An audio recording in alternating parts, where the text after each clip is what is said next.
Good morning everyone, how are you all doing? I'm Mysticle, and today I'll be bringing you the latest in AR and VR news. We have quite a few things to talk about today. As usual, you've got chapters down below to skip to whichever part of the video that you actually want to see, but with all that being said, let's jump right into the first piece of news. First thing, we have some Quest 3 leaks. And these are some Quest 3 leaks that a lot of people have been very excited for. They're called Augments. Augments were originally announced during Connect of 2023. They were described as persistent, spatially anchored digital objects. It sounded like Augments will essentially be mixed reality widgets. But at Connect, we didn't hear any specifics about how Augments will actually work. Last week, a technical filmmaker posted 2 videos to their Vimeo account showcasing Quest 3 Augments, one from a user perspective and the other from a developer perspective. The videos appear to have been posted by mistake, as they've now been taken down, but they were saved and sent to Upload VR by VR enthusiast Luna. The videos show a much greater degree of interactivity and functionality than the Connect announcement suggested, and hint that Augments will be fully fledged mini apps that can run in the Quest home interface. The first video shows 3 example Augments: a playable miniature pinball game, an interactive calendar, and a pet-like virtual plant that can be watered. The second video shines a light on how these Augments actually work on a technical level. In case you guys want to read the full article or are more interested in Augments, a link to this Upload VR article will of course be down below. How cool would that be? Being able to have these spatially anchored Augments all around your room. I find this really cool, and I was actually just talking to the Discord yesterday about in the future when we do have really tiny form factor AR glasses, you will probably be able to put Augments onto your character, and anyone else also wearing AR glasses would be able to see those Augments, or I don't know, you can call them cosmetics if you want. So yeah, Augments have been leaked and hopefully will be coming to us quite soon. But Augments are not the only thing we should be looking forward to in Quest 3 Mixed Reality. Mixed Reality on the Quest 3 is getting more realistic object shadows and highlights. This is one of the things that is super important in AR for the object, the virtual object, to actually blend in with real life. And if Meta can get this down right, I think it could look really impressive. From Mixed News, at MetaConnect 2023, Meta announced the MR Utility Kit, a collection of useful functions, prefabs, tools, and features designed to simplify and accelerate the development of mixed reality apps. The software has now been released for Unity and Unreal, and includes an exciting new feature called pass-through relighting. Pass-through relighting allows developers to easily add shadows and highlights to digital objects. The former ensures that digital objects cast realistic-looking shadows in the physical environment, while the latter is a light source that casts light on the physical environment. Meta describes the benefits of pass-through relighting for developers as follows. Previously, creating the illusion of shadows and highlights on pass-through has been a technically complex process requiring computer graphics expertise. Now, with the release of pass-through relighting, we are offering developers reusable components, samples, comprehensive documentation, and design guidelines. Pass-through relighting demonstrates and simplifies the process to adjust real-world lighting to match elements of the virtual world. Now, that's quite interesting. In the images, it does actually look like there is a real-life light shining and the Quest is casting shadows in the correct direction. So I am really hoping that this is the case, as it does look really nice in the screenshots. Highlights will also add a lot, because they should allow virtual objects that emit any form of a light source to have that light source throw into the real world. So you can see here the 2 images here. On the left we have no highlights on pass-through, and on the right we've got highlights on pass-through from the virtual glowing flower, and you can see that there's this glow emitted onto the ground, essentially making the object blend in with the real world. I think this is really cool, and I cannot wait to start seeing this in more augmented reality applications. Here's one that a lot of people are excited for, as Citra VR brings the Nintendo 3DS emulator to Quest next week. Citra is an open source Nintendo 3DS emulator for Windows that's development started in 2013. Because of the Dolphin emulator's legal issues on Steam, Watson tells Upload VR that Citra VR's open beta will skip App Lab and the main store, releasing on SideQuest and GitHub next week. Once sideloaded, Citra starts with a 2D panel in the Quest Home interface for managing and selecting games, transitioning into a full app upon launching one. The virtual top screen renders the game in stereoscopic 3D, as on the console itself. Though you can already use Citra on PC VR, including streaming to Quest, Citra VR runs natively on Quest as an OpenXR application, while the touch controller's default mapping makes most of the games on the platform playable. Citra VR also supports third-party wired USB and wireless Bluetooth controllers for games requiring more inputs. That, I think, is really cool. Article will of course be down below in case you're interested to see what the developer has to say and how you can legally get your Nintendo 3DS titles onto the emulator. Again, I think this is really cool. I'm all up for, game preservation, and in case you already own the title and just want to play it in a different way, I think you should be allowed to do so. After all, you paid for the game, it is your game. Now, onto the Vision Pro, as the Apple Vision Pro in-store demos will start on launch day and could last up to 25 minutes.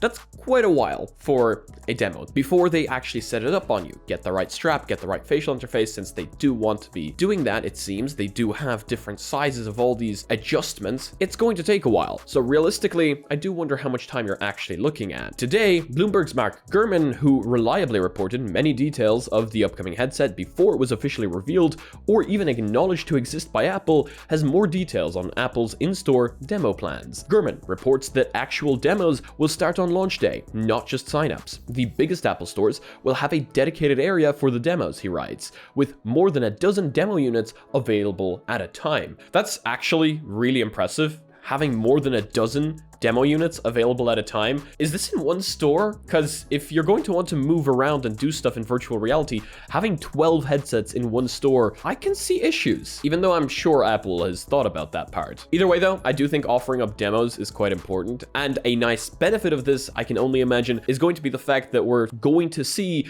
quite a few hands-on videos from a lot of people when these do actually get into the store, hopefully allowing us to get a glimpse of what the device actually looks like in real life hands. Another great piece of news about the Apple Vision Pro is that it will reportedly be super powerful. The Apple Vision Pro reportedly has the 10-core GPU variant of the M2 chipset and 16 gigabytes of RAM. This thing is basically a Mac inside a headset. It is going to be amazing. Take that from someone that doesn't buy Apple. When announcing the Apple Vision Pro in June, Apple revealed that it was powered by its M2 chipset, also used in Macs and the iPad Pro, alongside a new R1 chip for processing sensor inputs. But the company hasn't yet detailed which variant of the M2 is in the Vision Pro, nor how much RAM it will be paired with. In a post on X, Bloomberg's Mark Gurman said he is hearing that it uses the model with 10 GPU cores.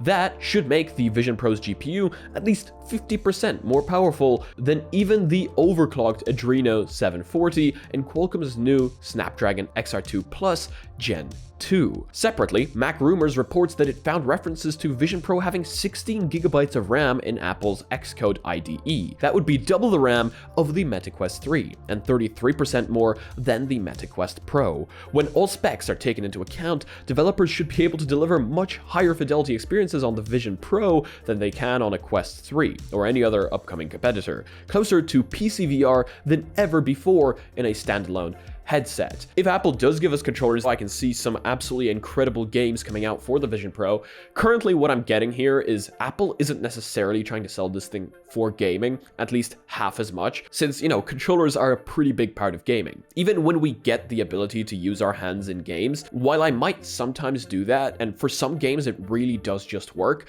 for others, you really want that controller input. But I can see where we're going with this. The dream of PC VR directly on a standalone headset is getting closer and closer, because I can see a device this powerful definitely being able to play some PC VR titles, maybe with some reduced graphics. But yeah, how cool would that be? Standalone PC VR on the Apple Vision Pro. I'd say it could do it. I'd say it could. And something really interesting for Disney Plus owners, what we've known since WWDC 23, that the Apple Vision Pro will support Disney Plus from day one. Today's newsroom update detailed more about its planned entertainment experiences, alongside support for 150 3D movies and multiple streaming services with Apple Immersive Video. Apple revealed that Disney Plus subscribers can watch TV shows and films with 4 immersive environments. First is the Disney Plus Theater, which takes inspiration from the El Capitan Theater in Hollywood. Second is the Scare Floor, which prominently featured in Pixar's Monsters, Inc. Thirdly is the Marvel Avengers Tower that overlooks downtown Manhattan. Finally, you can sit in the cockpit of Luke Skywalker's land speeder through a sunset on Tatooine? I actually never watched the Star Wars movies in English. I watched all of them in Polish, so I have no idea how to pronounce that in English. Either way though, I find it really cool that these custom environments are coming to these movie watching services. I wish the Quest had more of that. Yes, I know we can actually just sideload our own custom environment and have it show up right there, but for example, the YouTube app on the Quest, why can we not have some really cool environments show up there? Or why can't we get to upload our own? I think watching a movie in this environment, possibly from the movie that you're watching, would just be on a whole new level. And now, finally, we're going to end off on some new companies jumping into AR glasses, which I think a lot of new companies are going to start doing now, especially with the Apple Vision Pro just around the corner. TCL to launch crowdfunding campaign for Rainio X2, the first standalone AR glasses. So these will not require a phone of any sort. TCL will launch a crowdfunding campaign in February for their Rainio X2, standalone true AR glasses. Unless an unannounced competitor ships first, the Rainio X2 will be both the first standalone AR glasses, meaning they don't require a separate compute device, and the first AR glasses with micro LED displays. Rainio claims that X2 will be capable of kind of out-of-home use cases people have been envisioning for AR glasses for years now, including outdoor navigation and real-time speech translation anchored to the person speaking. Wow, that is cool. Wow, that is actually exactly what I've been looking for, what I've been waiting for a very long time. What I'm personally afraid of, I need prescription glasses. Can I put prescription glass in AR glasses? And how will that work? The glasses are controlled by touch controls on the temples, voice commands, or a Rainio ring that acts as a 3-DoF rotational laser pointer. That's really cool. Rainio X2 has a Snapdragon XR2 Gen 1 chipset on board, the same used in MetaQuest 2 and the Pico 4. The likely reason it isn't using the Gen 2 chipset is that its development started years ago, before the new generation chipset was available. The resolution may not be as high on these at the beginning, it may not be as powerful as other headsets we have out there, but this is the beginning. This is the beginning of AR glasses. I mean, the resolution here is apparently just 640 by 480 each on those panels. What we do have to remember here is these have no compute unit. These are the first true wireless AR standalone glasses. Everything is built into these. So I do think that they had to make a few compromises. Very, very excited for these. Can't wait to see what they actually look like. LG has come back to release an XR device as early as next year. You know, LG manufactures their own panels, so this could work out really well for them. The company's CEO confirmed the plan to a reporter from South Korean news website The Guru. Because Korean doesn't explicitly distinguish between singular and plural in the context of the quote, it's actually unclear whether Cho referred to one device or multiple devices. Cho told The Guru that LG Electronics has moved XR device development into the division of the company that makes its TVs to speed up development. Very little is known about this headset right now, but it is making me very happy to see so many companies now jumping into the XR space. It is certainly looking like 2024 might be a very big year for virtual reality. I mean, I think might is an understatement. I mean, come on guys, Apple's releasing a headset, and I cannot wait to see what this year has in store for us. That is going to be it for today's video. Thank you all so much for watching. You guys are absolutely amazing. I hope you have a fantastic rest of your day or night, wherever you are in the world. If you liked it, please do leave a like. If you disliked it, I guess this one works too, but let me know why down below. If you guys are not yet part of our community, check out our Discord and our Reddit down below, where I want to see you posting your spicy memes, and we also have a Minecraft server down there as well. Thank you so much to all the patrons supporting this channel. You guys are absolutely amazing and helping me out so much love. And thank you so much to anyone else supporting the channel in any way, shape, or form. As usual, if you guys want to be notified about your content coming up on the channel, make sure to smack that subscribe button with your forehead, ding my bell, and see you again next video. Peace.